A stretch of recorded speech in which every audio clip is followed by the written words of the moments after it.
বুঝছস বন্ধু, আমরা না লাইফটারে অনেক অবহেলা করতেছি। আমরা না সিরিয়াস হওয়া দরকার। ও বন্ধু তুই একদম ঠিক কথা কইছস। তেমন আমরা কি করবাম? আমরা না ফিউচার প্ল্যান করা দরকার। ও বন্ধু তুই একদম ঠিক কথা কইছস। আজকে থেকে আমরা ফিউচার প্ল্যান করা শুরু করি। হ্যাঁ। আচ্ছা বিশ্বপতি তুই তুই বড় হয়ে কি হবি? আরে বেটা, আমি তো আগের থেকে পরিকল্পনা করে রাখছি। আমি না বড় হয়ে ডাক্তার হইয়াম। ডাক্তার হইব? তুই তো বড় মেট্রিকে 3বার ফেল করছস। আচ্ছা তুই যে ডাক্তার হইবি, তো ডাক্তার হওয়ার কি যোগ্যতা আছে? আরে বেটা, আমার যোগ্যতা সম্পর্কে তোর ধারণা আছে? দেহস নাই দুর্জয়ে কি কইছে? আমি 3বার মেট্রিকে ফেল করছি। কি কারণে ফেল করছি? আমার যে হাতের লেখা এটা সার পর্যন্ত বুঝে না, এর লাগি আমি মেট্রিকে 3বার ফেল করছি। এই কারণে আমার মা কই কি তুই বড় হয়ে ডাক্তার হইতারবি। আচ্ছা ওই দুর্জয় তোর পরিকল্পনা কি? আরে বেটা আমিও তো পরিকল্পনা করে রাখছি। আমার যে মেধা, আমি ইঞ্জিনিয়ার। হ্যাঁ জানি তো তোর যে মেধা, ওই যে সেদিনকে কুদ্দুর চাপাই লাইট ঠিক করবার গিয়া ফ্যান নষ্ট করে লাইছস।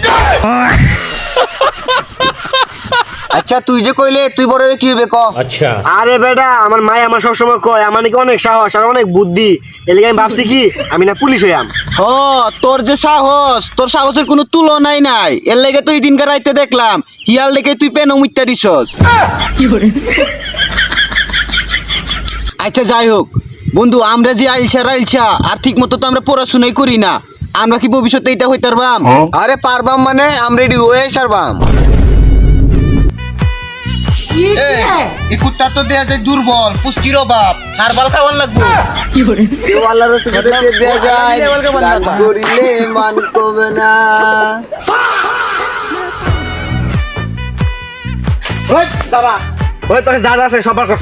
ওই কেদা কই আছিস আমার বাচ্চা? হেৎ গোলামের পুত, তুই না আমার বন্ধু? তুই বন্ধু এ বন্ধুরে চিন্তাই করস?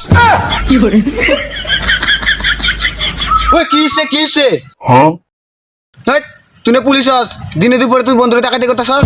হেৎ গোলামের পুত, তুই তো ইঞ্জিনিয়ার হওয়ার কথা, এই থালা লয়ে কি করস? ভিক্ষা মাগস? ওইসে থাক গোলামের ভূত, আর জ্ঞান দিস না। এবার ডাক্তার হইব? ও ডাক্তার তো সুস্থই, মানুষের জন্য কুত্তার।